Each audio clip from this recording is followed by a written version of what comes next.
साथियों, मैं हूं मदन सिंह ठाकुर और मेरे YouTube चैनल पर आपका बहुत बहुत स्वागत है। आज हम भरने जा रहे हैं प्रारूप 6। हमारे सभी BLO साथी कृपया ध्यान देंगे।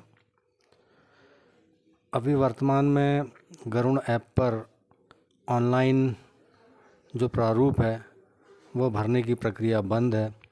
तो उम्मीद है कि आप सभी अभी नए नाम जो जोड़ रहे हैं वो ऑफ़लाइन जो फॉर्म है प्रारूप 6 इसमें भर कर के ले रहे होंगे।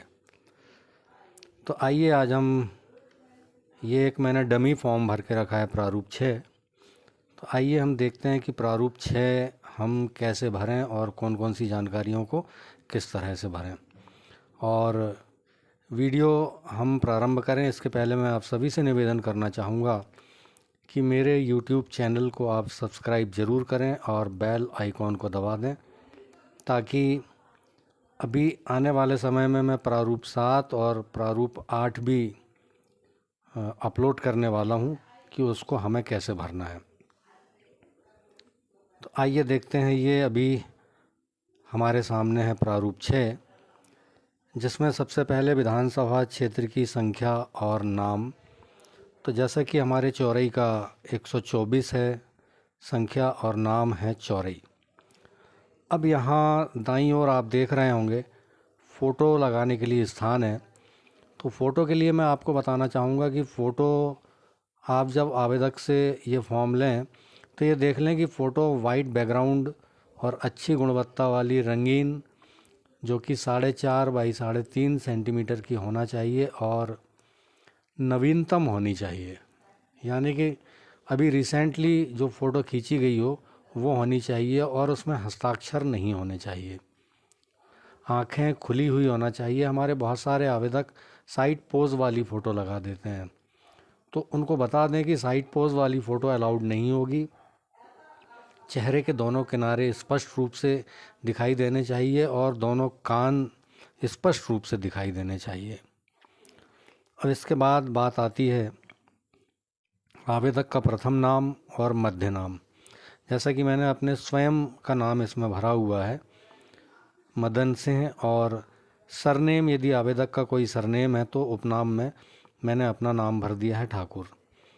इसके बाद अंग्रेजी के बड़े अक्षरों में नाम ये लिखना है।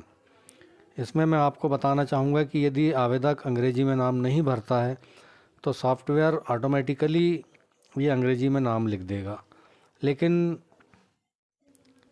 जब सॉफ्टवेयर इसको कन्वर्ट करेगा तो स्पेलिंग में मिस्टेक हो सकती है और बाद में फिर हमें संशोधन करना पड़ेगा।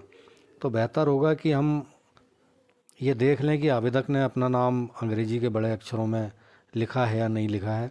जिस तरह से हमने हिंदी में पहले प्रथम नाम और मध्य नाम लिखा था, वैसे ही अंग्रेजी में लिखेंगे और उसके बाद सरनेम लिखेंगे। अब आगे नातेदार में से किसी एक का नाम और उपनाम, मतलब कुल मिलाकर के हम ये कहें कि जो आवेदक वोटर लिस्ट में नाम जुड़वा रहा है उसके यदि किसी रिश्तेदार का नाम ऑलरेडी वोटर लिस्ट में पहले से है तो वो यहाँ पर नाम लिखेगा अपना। अब विवाहित महिला की दशा में वो अपने पति का नाम यहाँ लिख सकती है। बच्चे यदि हैं तो अपने पिता का नाम लिख सकते हैं, माता का नाम लिख सकते हैं। पति यदि है तो वो अपनी पत्नी का नाम लिख सकते हैं। अनाथ की दशा में जो उनके लीगल संरक्षक हैं या थर्ड जेंडर की स्थिति में वो अपने गुरु का नाम लिख सकते हैं। तो मैंने यहाँ पर अपने पिता का नाम लिखा हुआ है और इसी तरह से हिंदी और अंग्रेजी दोनों में नाम लिखना है हमें। अब आगे स्वयं का मोबाइल नंबर यदि उपलब्ध हो तो, वैसे आजकल तो सभी के पास मोबाइल नंबर उपलब्ध है। यदि उपलब्ध है तो ये जो कॉलम आप देख रहे हैं, कॉलम नंबर 3, यहाँ हम आवेदक का मोबाइल नंबर लिखवा लेंगे।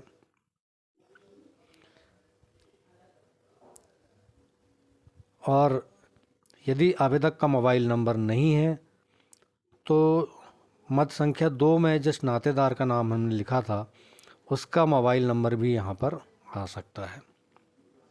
इसी तरह से आवेदक के स्वयं का ईमेल अकाउंट यदि उपलब्ध है तो लिखना है, अन्यथा कोई बहुत ज़्यादा ज़रूरी नहीं है कि ईमेल पता हमें लिखवाना ही है।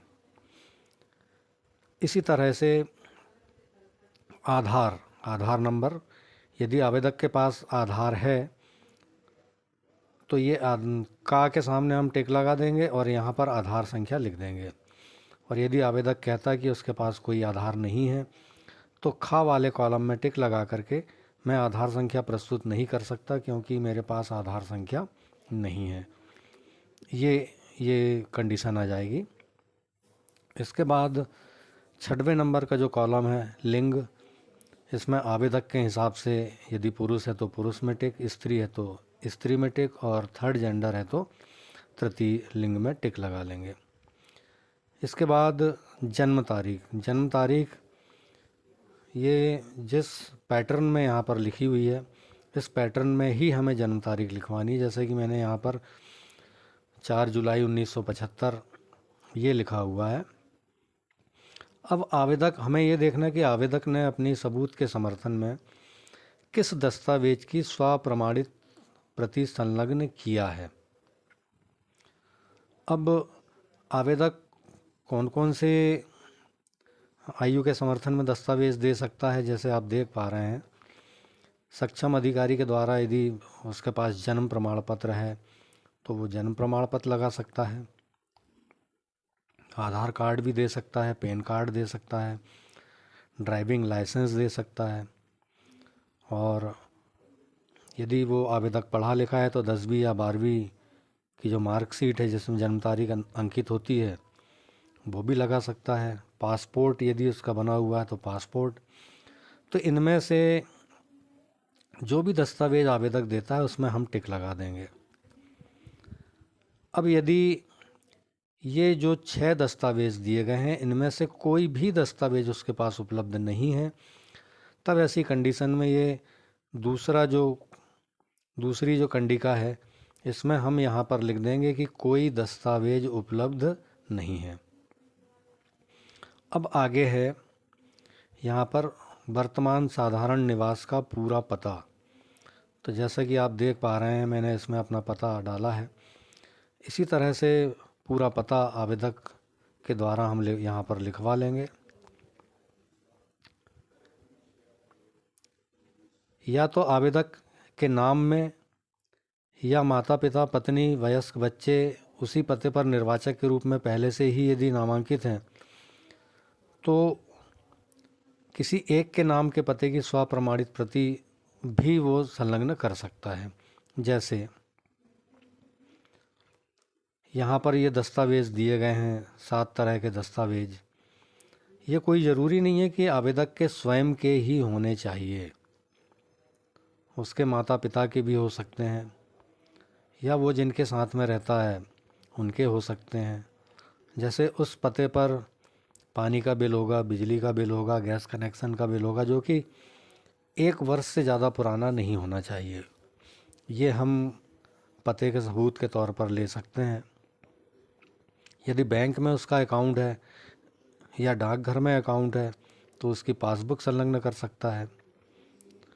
यदि उसके नाम पर ज़मीन है तो वो अपने ज़मीन की पावती दे सकता है। आधार कार्ड यदि उसके पास है तो आधार कार्ड भी वो अपने निवास के सबूत के तौर पर दे सकता है। भारतीय पासपोर्ट दे सकता है। यदि आवेदक किसी के यहाँ किराएदार के रूप में रह रहा है, किराए पर रह रहा है, तो किरायानामा या जो पट्टा विलेख होता है, किराया पट्टा विलेख, वो भी वो संलग्न कर सकता है। यदि खुद का घर है तो घर की रजिस्ट्री भी वो प्रस्तुत कर सकता है। अब यदि ये 7 दस्तावेज वो प्रस्तुत नहीं कर पाता है तो निवास के सबूत के तौर पर कोई और अन्य दस्तावेज देता है तो उसका उल्लेख हम यहाँ पर कर देंगे। जैसे मैंने यहाँ पर लिखा कि सरपंच का निवास प्रमाण पत्र, सरपंच भी निवास के प्रमाण पत्र जारी कर सकते हैं। अब यदि एक